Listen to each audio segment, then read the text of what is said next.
Thanks very much, and thanks, Michael. Really good to bring guys like Michael and John out.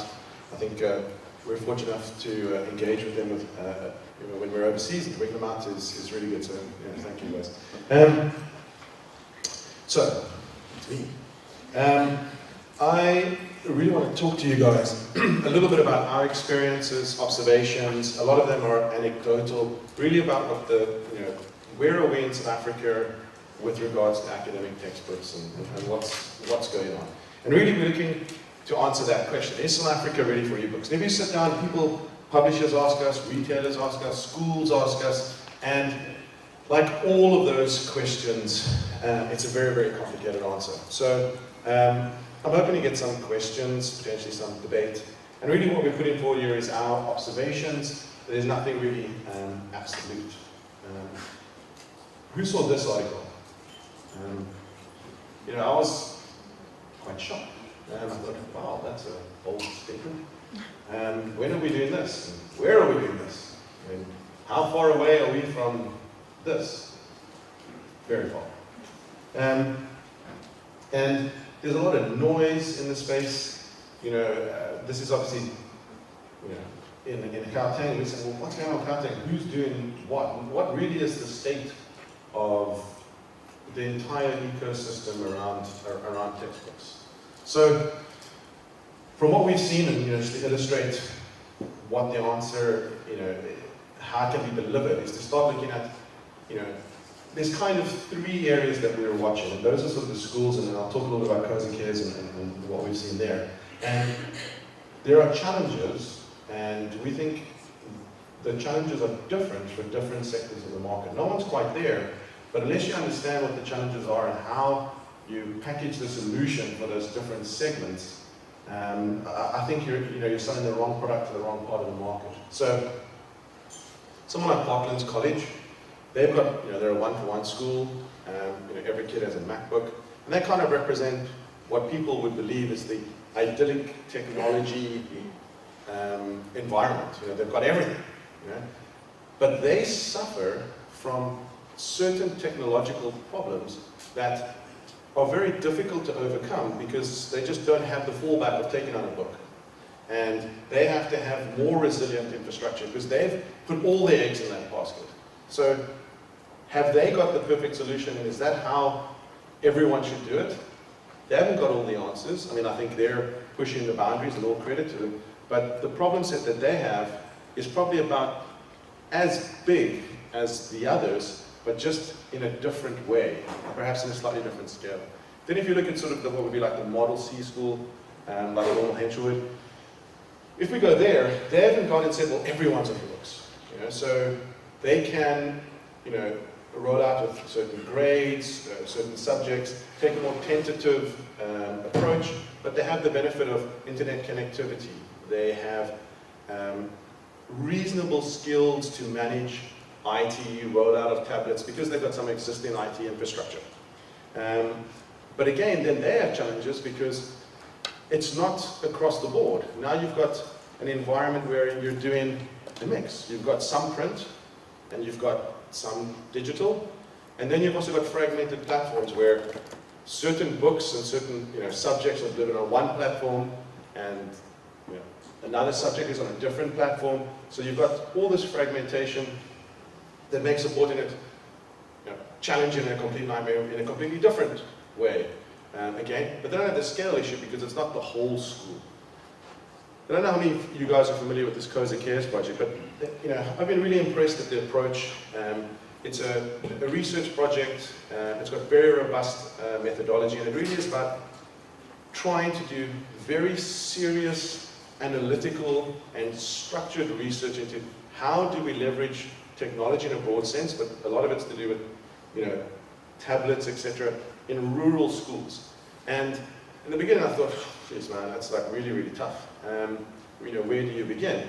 But the approach that they've taken, and I can't go into detail now, there are some guys here, has been very measured, and they're focused on training and some of the obvious things that are lacking. But what they've been able to achieve, it's been really, really impressive, and it's really opened my eyes, with the right frameworks and the right structures, they can achieve these things with the right set of hardware. And in many cases, because they've had assistance and they don't have preconceived ideas of how things should be, and they're in some ways very optimistic and enthusiastic to embrace the technology, because they've gone from now having these tablets that they can use and then invigorate the students and the teachers again. Then they're getting that from previously not having textbooks. And again, the challenges there are completely different. I think we should tackle them in a different way. But of course, there's guys now that are doing really well. We're seeing impact using these ebooks. But the sad reality is they're still in mud hut classrooms. So that's kind of the spectrum. So if we look at what do schools need and what do we as providers and industry need to take to the market, I mean, that's such a broad range of challenges. But more or less, that's some of the issues that we see. So I just want to unpack them and maybe give you guys some of the details of exactly like what are the challenges that we see on a day-to-day basis with schools. And a lot of them are really simple, but the impact of them is very profound. And I've tried to stick to things that aren't massively technological, but what we see teachers and pupils struggling with on a day-to-day basis, right? So, hardware. Everyone's talking about the plummeting cost of hardware and devices under 1,000 Rand. From our experience, unless you have very secure lockup, a culture where you're training the pupils on sort of mobile etiquette and really going overboard and explaining to them how to care for the tablets in their backpacks, etc. From a robustness, what we see, if you spend it less than 3,500 on a tablet, the lifetime of that tablet is just too low. And it's not about the performance, it's about actual build quality. So you're talking about chips on the edges, physical buttons that fall off, break, screens that crack. They perform really well, but they just cannot handle the rigors of the backpack. Or if, worst case scenario, they're shared tablets, just the fact that they're communal. No one has real ownership of those tablets. They don't feel that it's theirs. When it doesn't belong to someone, then they don't treat it with the same degree of respect. And the wear on the tablets is incredibly high. So unfortunately, the price is coming down, but that's still the cost really. Connectivity is a real issue. There are some projects, I know we've had some guys from Telkom on the panels, and there are a lot of guys working, these are two projects to really open up Wi-Fi. Again, it's going to have benefit. Unfortunately, I think it's going to make Wi-Fi more accessible, but it's still not really going to reach the people that have no connectivity. But it's worth mentioning, connectivity is a problem. I think it's a diminishing problem, but it's a problem nonetheless. So, Project Assise, we're essentially offering free Wi-Fi. They've got networks in Stellenbosch, networks in Gauteng. The Telkom Athena project is to offer packaged Wi-Fi solutions to campus and schools in more of a packaged business scenario than at the moment there's these independent providers that are going around. And I think that will help, but certainly connectivity is a real problem. So for many of the schools, even if you're going to look at, we took the approach that we need to be able to deliver ebooks in an environment where there's no connectivity. And obviously there's technical challenges around DRM, etc. And we thought we're going to do this because we're going to overcome these hurdles, because that's what a rural school is going to need. In actual fact, when we mentioned it and we had that infrastructure, all the other schools want it, even Botmans that have the crazy internet connection. And then we were really surprised when we were London Book Fair in April, it really resonated with publishers in the UK because they've got huge problems distributing content in Wales and Scotland. And we thought this is like unique to us, but it's not. So we're not massively behind some of those other markets with connectivity challenges. Shared devices is something that is really, the impact of it is underestimated. And I would say you've got to look at the strategy and the reading platforms that you take on board, and this is probably the highest impact operation, because even if you're going to load ebooks on, get temporary internet connectivity and get the devices on, this is what really kills productivity in the classroom, is shared devices.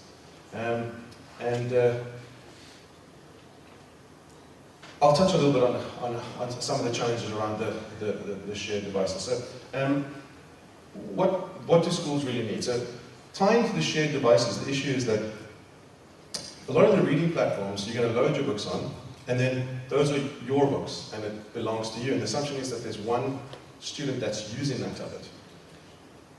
A lot of what happens then is tablets start getting labeled, or perhaps there's two pupils that share it, and you see on the back of the tablets, they put little labels on, this is Johnny's and this is Fred's, because that's where his books are. And the start of the day is spent taking the trolley and then going, okay, find your tablet, who's got that, and then my tablet doesn't work, etc. That's not going to fly. It's too difficult, and just the management of it is just a hassle. If you compound that with the fact that people want to have, even just the basic functionality of notes and highlights, if those notes and highlights are stored on that device, you need to be able to get that same device every single time. Never mind the case that if you lose the device and you've lost your data, it's just operation. You should be able to walk in, pick up any device, sign in, that device becomes my device. And that doesn't matter iOS, Android, etc. And on the ground, those are the things that are really impacting the schools from an operation point of view. So they're going to say, can you do notes? Yes, that's great. But does that mean if I want people to be able to actually read their own notes, they're tied to one tablet for their whole life, essentially? Obviously, that's not practical. So obviously, how we overcome that is really synchronization to the cloud and things that are not difficult, but they're important questions to ask, because they make it very, very difficult for a class to actually function. And you want to reduce the barrier from a maintenance and operational impact for the teachers, because they don't know how it works. We've got to make it seamless, transparent, and almost magical. Platforms, even though there are certain schools that are going iPad only, and everyone knows obviously iPads are more expensive, and it's certainly Android is more prevalent in Africa. But at the end of the day, we have to provide a platform that gives people choice. A lot of the schools are saying, okay, we'll bring your own device. Certain people are going to bring the iPad, they're going to bring an Android device, and you need to be able to support them across the board. And as we're rolling out more ebooks, we're starting to begin to see the scenarios where a pupil leaves from one school, goes to another school, and is now being told you're going to get a different device on a different platform, but they've already got the books, etc. So there needs to be the sense that there's portability of content, and that you're not locked onto these platforms. And also in the scenario, again, of these shared devices, we know that there are kids that are at school using a shared Android device, go home, sign in on their parents' iPad, and have their content. That's, I think really important, again, about the choice. And then desktops are here to stay. Certainly for anyone that's going to be working with school libraries, or even if there's tutoring environments, and particularly for the teachers, they're more comfortable, I think, with the desktop. And as a teaching tool, it's a lot easier for them to use a desktop, connect that desktop to a data projector and project than iPads, adapters, and all that kind of stuff. So I think it's really important to not think we're just going to leave the desktop behind. I think it's important to have as many choices for consumption as possible.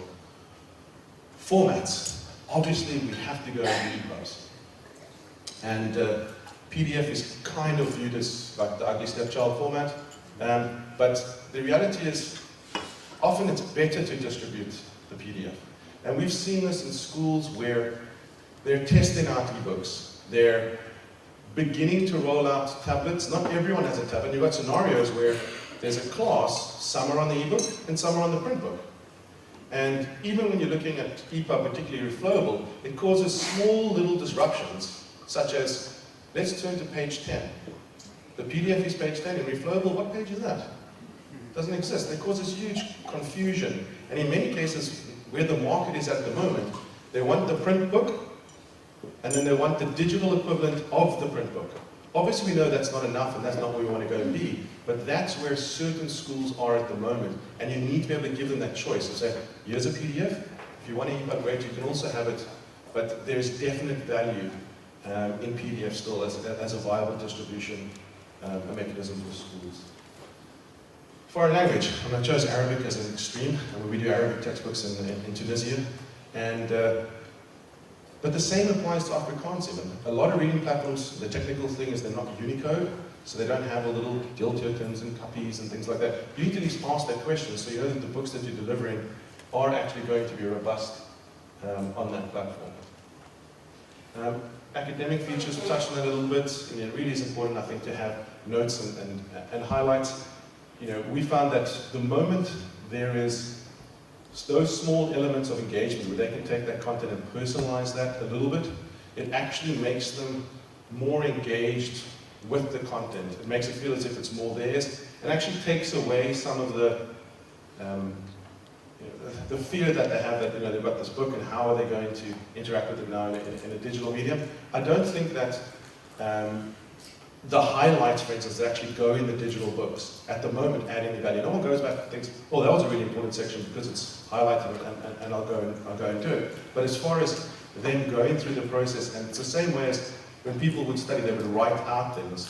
The act of highlighting at the time, choosing that section, actually is a good way of imprinting that subject matter into the student's mind. It's got nothing to do with really that they're going to come back and look at it, but they need that tactile execution on the device. It is really important.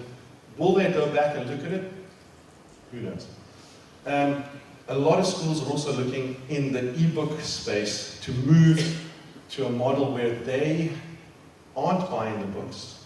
Because the only reason they were is because they wanted to keep them to give them to students the next year. And as students, as publishers offer licensing models that are perhaps 1 year, they don't want the hassle anymore. So a lot of them want the parents to buy the books and pass that over. And because the school doesn't want to own the book. The book belongs to the pupil. Just like their notes and highlights of the books belong to them.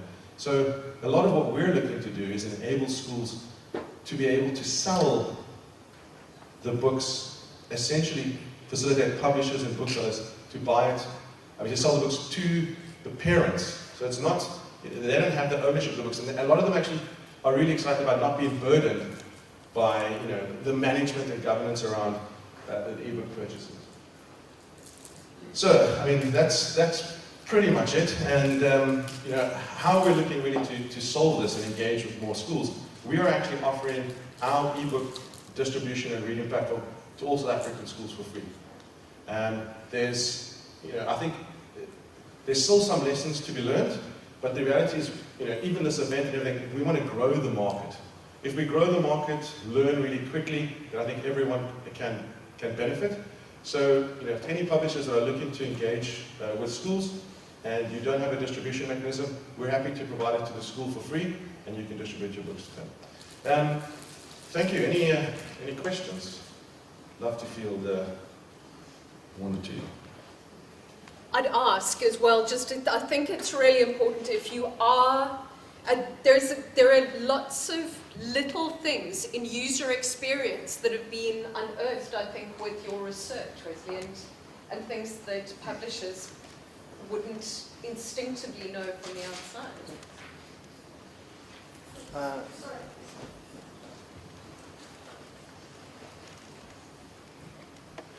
So when you say you are going to supply the schools free, what does the school actually need? Does it need like a server? Do you host it on like a cloud thing yourself? Or what are you supplying? Are you supplying access or what's happening? I'll give you the short version. I don't actually want to turn it into a massive debate about what we're doing, but essentially both. Depending on what their requirements are, we'll handle both. Okay, so it is flexible in terms of what the institution actually needs? Absolutely, yes. Anything else not so product related? Looks like a get off easy. Oh, there we go.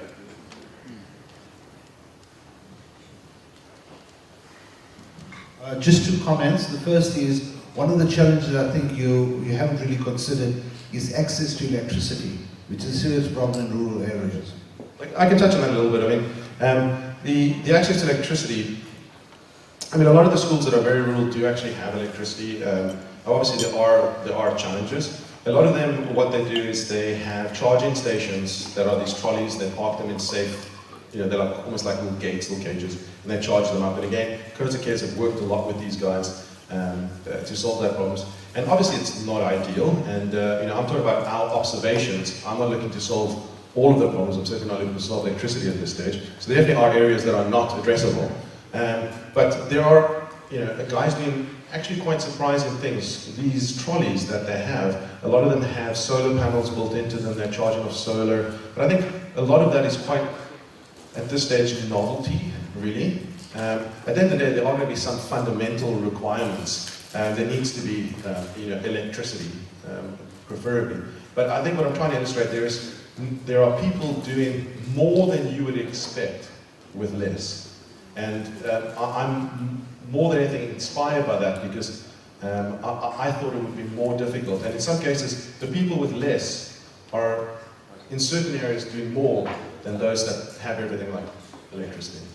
Sorry, and the second question was really around the fact that you've covered the issues from a school academic perspective.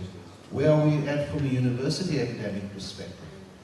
Your comments. Yeah, I think there's a lot of similarities with the university. I mean, I think pretty much everything that is here does apply at the university level also. More so, I think, certainly universities, particularly from a commerce point of view, they don't want to get involved in holding the textbooks. But universities, much like any other school, they want to have a unified reading platform. They don't want to spend time, on management. It's a little bit different for them because they don't take it on board. And at university level, their people are more capable. They're familiar with devices just because they're adult. So there are different challenges, but a lot of the learnings apply in exactly the same way. I think people do want to have that tactile highlight that they're not going to get in certain other platforms. And even looking at certain books where it's anatomy and things like that, you need to have fixed layout. And Reflowable isn't working great for some content.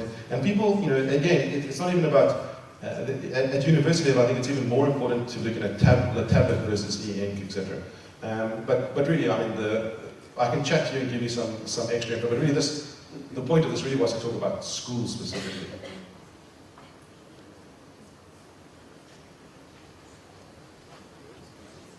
It's coming out.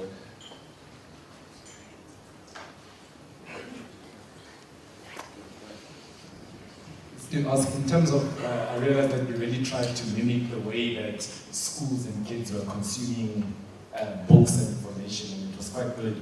But just a question, with budgets and how much they spend, let's say the government is not changing curriculums and things like that, and it's the same thing. Wouldn't the school normally pass the books from the one-year students to the next year students? I'm talking mainly your rural schools and government schools. How does it affect budget now that they must spend each year, and does your device allow them to pass it on? It really depends on the publishers. Technologically, we can do all those things. It's whether or not we have the rights to do those, and in many cases it's even whether or not the publishers themselves have the rights to do it. A lot of people are saying publishers should be doing all this and that, but a lot of the time it's very, very complicated for them to be able to do those things. There's, particularly if there's books, a lot of photography or whatnot, some of the contractual rights issues are very complicated. So the short of it is, if the book is going to be sold and you know that it's going to be used only for 1 year, then there are a lot of publishers that have already begun to say that a book costs less for 1 year than for 3 years than for forever. So as long as, if you think about it, sorry guys, let's say your lifespan of the book was 3 years. If you could buy a book that you used for 1 year for a third of the price, that would be okay. And if you're going to get the latest edition every year, isn't that better? Obviously publishers need to do that, they need to be able to do that, but I think that answers the question.